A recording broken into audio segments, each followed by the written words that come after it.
Hang on. Turn the wheel. Is it in neutral? No, it's not neutral. It's in park. Try to turn it. See what happens. No. Turn your steering wheel. Oh, it's locked. So how are you gonna do it? Gotta do a front brake. So most easiest way, Is it turned it?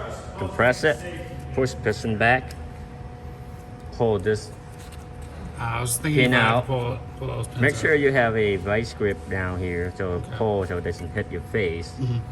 Clamp it and use a pry bar to pry it out, right? Okay. Push the piston back first, then it clips, this clip, Okay.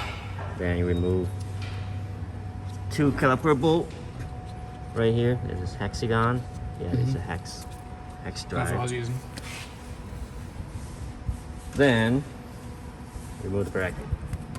So there's 2 bolts back here, right? So that's all to it.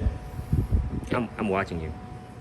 So once you're done, I'll call you follow over. me. Once you lower it down, put it in neutral.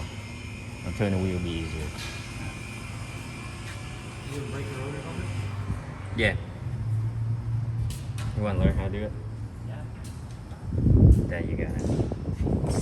Watch this video then. Yeah. Yo!